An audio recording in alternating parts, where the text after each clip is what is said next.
Okay, magandang tanghali sa lahat mga kaibigan. Nandito na naman tayo sa programang ito, The Gospel of the Kingdom, ika-42 na kabahin mga kaigsunan o Sabado karon o mga adlaw atong simbahon na sa baang Ginoo. O ang eksakto nga oras is alauna 10 Pilipinas Standard Time. Higaray kaigsunan at this point of time matunasab kita sa pagpamalandong sa pulong sa Ginoo. Dili nato dugidugayon tungod kay limitado ang atong oras. Nining kahaponon nato nasab nga hisgutan ang 6 meaningful lessons from the story of Naaman. Okay? Ini sa Naaman usa ni siya ka hari, no? Karon si Naaman kapitan sa panon sa hari sa Syria. Mo'y usa ka dakong tawo uban sa iyang galon o talahuron. Tungod kay pinaagi kaniya si Jehova mihatag sa pagdaog sa Syria o pagdaog sa Syria. Siya usa ka gamhanang tao sa kaisog apan siya usa ka sanlahon. No? Now ato makita din na 2 King chapter 5. Those chapter verse 1 up to verse 27. Apan nato laning i-shortcut i-sum up lang nato igalagson. Now matod pa sa verse 8, og mao kadto sa pagkadungog ni Eliseo nga tawo sa Dios nga ang hari sa Israel nang nanggisi sa ihang mga sapot nga ihang gipasuguan ang hari nga nagaingon, nganong gigisi mo ang imong mga sapot? Paaniha siya karon kanako og siya manghibalo nga adunay usa ka manalagna sa Israel. Verse 9, busa si Naaman miadto uban ang iyang mga kabayo ug uban ang iyang mga karo og mitindog sa gangaan sa balay sa ni Eliseo. Verse 10, og si Eliseo nagpadala og usa ka sulugoon ngadto kaniya nga nagaingon, lakaw og maghugas ka didto sa Jordan sa makapito. Og hiulian ka sa imong unod og ikaw mahinlo.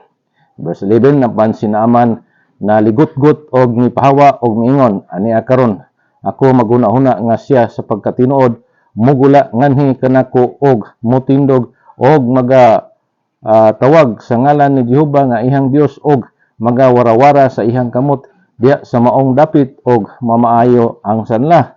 Verse 12, dili ba ang Abana ug ang Parpar mga suba sa Damascus labing maayo pa kay sa tanang tubig sa Israel?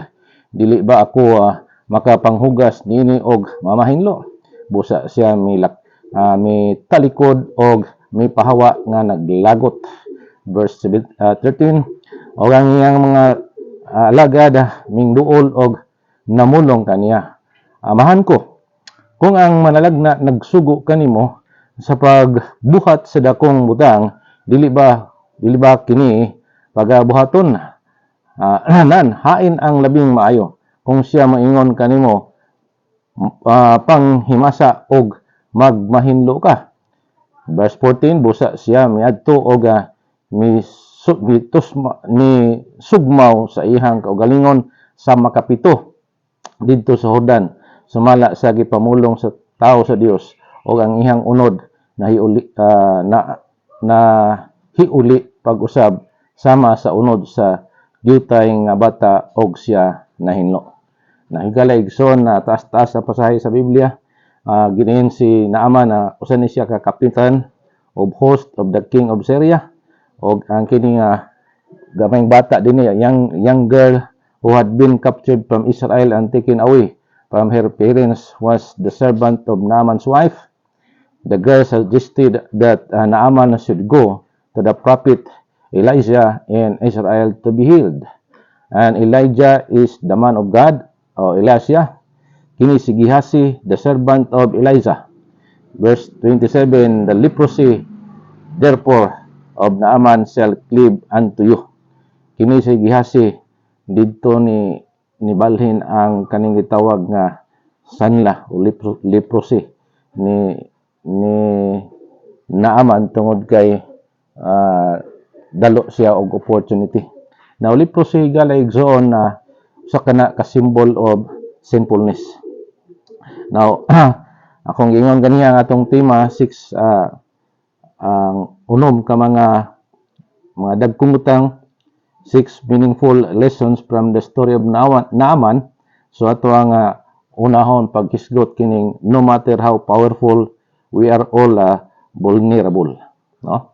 Bisan unsa ka powerful, bisan unsa ka kagahi nga pagkatao, pero matandog ka, no?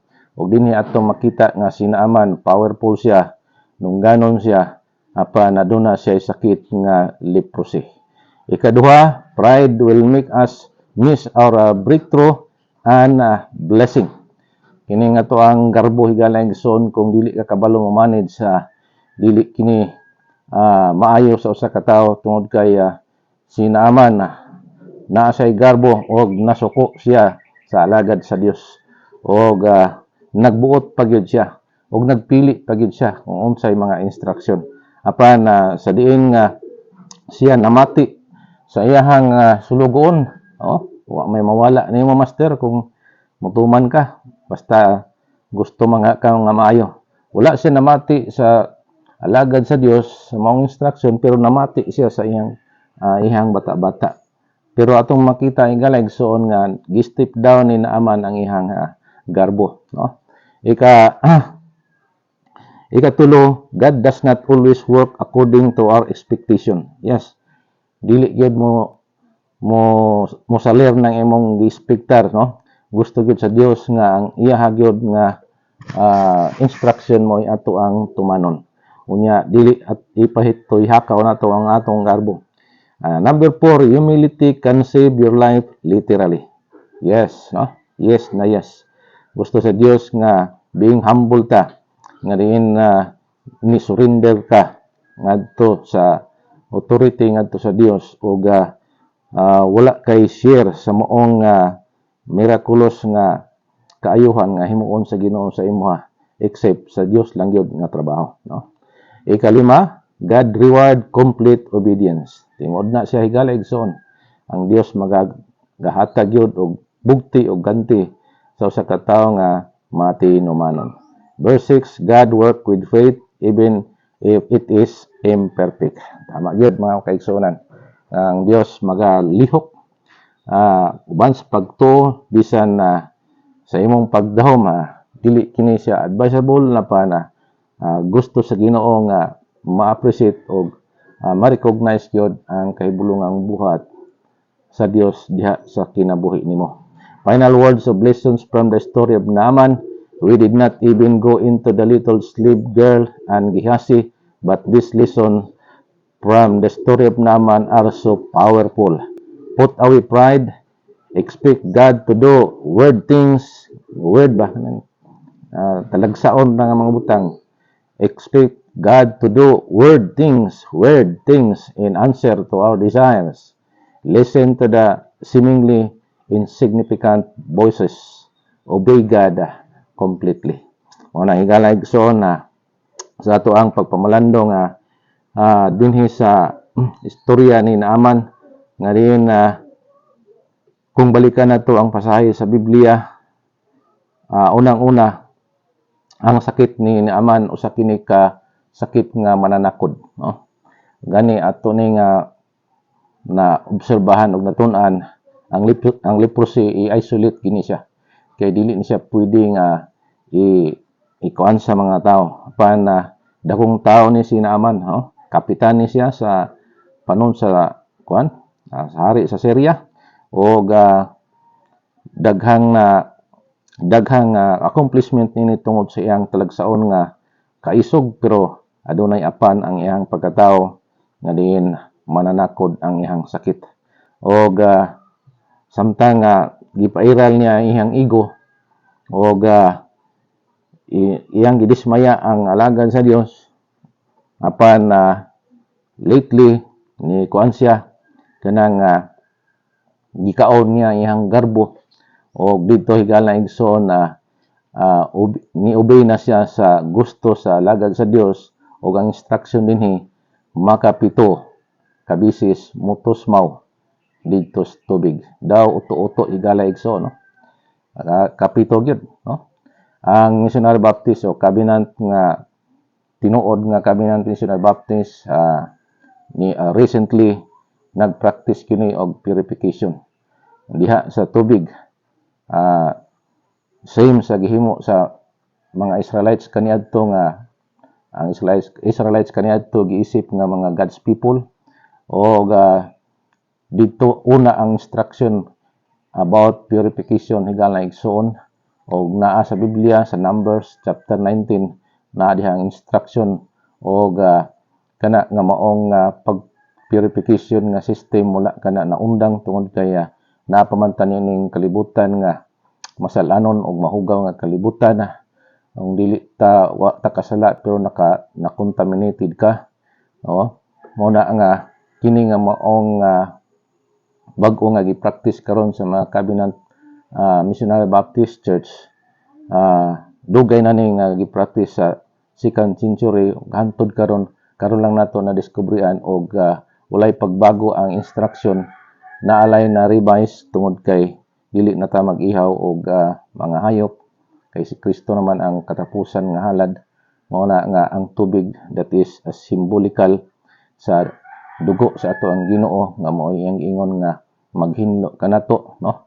So kini nga purification nga gi-practice sa iglesia in and out kini higalayson, no? Nga paghinlo in and out diha sa imong kasing-kasing og sa diha sa gawas, no? Nga diin ang tubig mao'y ultimate solution sa hugas sa ato ang mga hugawan, like for example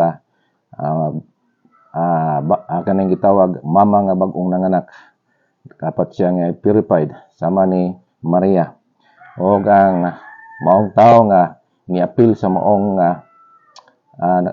nagtitil sa maong patay, no?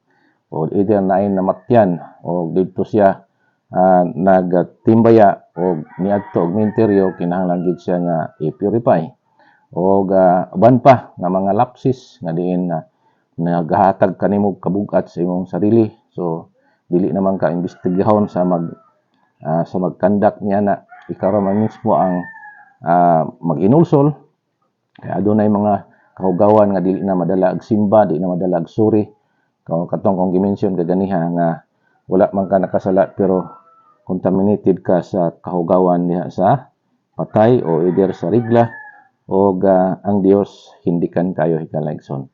Kadaghan ako na nga gisubli-subli o aduna poy i-rebap imikbi nga diin lapsis, no?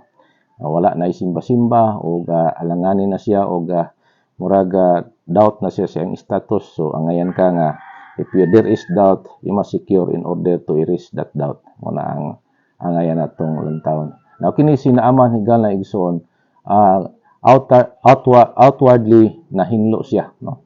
Giayo ang iyang panglawas sama sa bata kahamis tungod kay iyang gikaon ang iyang garbo. Unya niobey siya without hesitant, without doubt o nagpalo siya sa instruction sa alagad sa Dios. Makapito yun ka bisis, no? Siguro unang tusmaw niya murag uto-uto siya pero mao may instruction 7 times diin itusmaw siya sa tubig. Pero kini mga kaigsunan atong makita nga ang tubig dili kini hinlo para niya o gusto unta siya dito sa parpar pero ang Dios aduna say daghang mga pamaagi, no? So nasayod ta nga ang tubig aduna gyud mga significant sa inline sa ato ang pagkatao tungod kay ang atong lawas nabuo ni 80% tubig o kita usab gibuntis na submerged ta sa tubig o ang Dios concern gyud sa tubig tungod kay ang tubig is a matter of death and life. So bisan sa bag-ong nga gingharian sa tuang Ginoo wala gi-abolish ang river, ang tubig, ang dagat lang ay nawala sa bag-o nga sistema unya sa gingharian sa tuang Ginoo tungod kay naa siya significant sa Dios o kanatong mga tao ang tubig. Mora nga ang ayaw i-underestimate ang instruction sa Ginoo higala igsoon kay daghang kaayo ang mga amazing mga katingalahan nga diin nagpractice sa mga purification. Bisan ako doon ako napansin nga katakataka o amazing kayo o positive kayo higala igsoon kung mo undergo ka og purification. Sa word nga purification, paghinlo na higala igsoon. Og ang Dios naghatag instruction aron nga dawaton natong pagampo, tubagon dayon natong pagampo. Naghatag ang Dios og instruction paano ta nga mapalapit sa iya ngani sanglit higala igsoon ang Numbers chapter 19 Deuteronomy chapter 23 13 to 14 bisan gani ang kanang west sa imong lawas dili gusto ang Ginoo nga manimaho ta no. Kinahanglan nga naagay sanitation tungod kay gi-instruct kani gikan pa kaniadto kung manimaho daw og taay ang kampo sa Israelites, dili daw mo padaol ang Dios ug dili daw mo laban sa maong gira. O kung ilang gihimo ang maong paghinlo o naay sanitation ang ilahang west, so dili manimaho ang kampo, so ang Dios muduol. Now, how much more no? Ikaw mismo hugaw ka sa tubangan sa Dios o although wala may labot ang uban pero mo lagi na nga ang dapat nato nga hibaloon nato ang dili gusto sa Ginoo o kanang gusto sa Ginoo. So wala man tay bisan katiting lang nga porsyento nga magdiman ka sa Dios, magbuot ka sa Dios. Kay matud pa ni naaman dili ba pwedeng magwarawara lang ang alagad sa Dios ako nya mamaayo ko. So magbuot ba no? So gusto sa Ginoo nga complete obedience ta no diha sa instructions sa atong Ginoo aron mamaayo ta. So sa mga kaigsunan wala namang taigong oras akong sublion ang 6 meaningful lessons from the story of Naaman na din si Naaman himong naayo o ang instruction sa alagad sa Dios nga dili dawaton ang pahalipay ni Naaman tungod kay contaminated to unya gidawat giinteresahan ni Gehazi okay sayang daw apan ang instruction sa alagad sa Dios nga dili dawaton tungod kay contaminated to matakod ang sanla pud ngadto sa alagad sa Dios pero ang katabang sa alagad sa Dios nga si Gehazi na siya personal vested interest o iya panggi bakakan si Naaman nga matud daw pa kuno nga dawaton na daw kuno ni Elijah ang imuhang pahalipay o regalo mo tong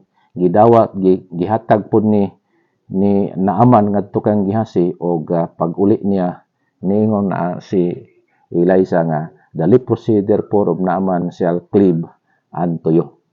Mao na mga kaigsunan nga kuyaw kayo ang mahitabo diri no sa kining katabang ni Elijah. Busa igalayson atong timan-an nga no matter how powerful we are all vulnerable, dali ta matandog ikalagson o dali ta madutlan daghan tag ikahadlukan mo na nga dili garantiya nga ikaw lig-on o ikaw unsa pay imuhang kanang gitawag nga state of being basta kitang tanan nagkinahanglan kita og Ginoo. Pride will make us miss our breakthrough and blessing. Namdumi nga ang garbo mo ginay number 1 nga nahitabo ka nga Lucifer nga siya diin ang garbo mao na nakapaubos niya. God does not always work according to our expectation. Katulo, number 4, humility can save our life literally. So atong ipaubos tong kaugalingon kay isugo sa Ginoo. Humble yourself and He shall lift you up. Siya na ang magpapataas na to. Kalima, God reward complete obedience. So naagay ganti ang tao nga complete obedience sa instruction sa Ginoo. Katapusan, God work with faith even if it is imperfect. So busa mga kaigsunan, wala naman ko igong panahon, murag niabot na mataga 20 minutos sapit. Taas-taas na ni nga vlog. Ako magaingon kaninyo, shout out sa tanan nga mga kabinanted pastor, kabinanted churches o mga kaigsunan na to igala o gayon magkalimot sa pag-subscribe o pag-like, pag-follow sa among page o ang Dios manalangin sa inyong pagsubaybay mahitungod sa moong vlog nako. O ang Dios pa abli pagdugang pa nga mga opportunity both spiritual and material sa tagsa-tagsa nato ka kinabuhi. Kinahanglan nga ato ang pikuon ang atong garbo aron nga mahimo tang son of God, no. Tungod kay ang sin mo ay nakapahilayo nato apan kung imong pikuon ang imong ay kanang itawag nga garbo, sin become son. God bless you. Bye bye.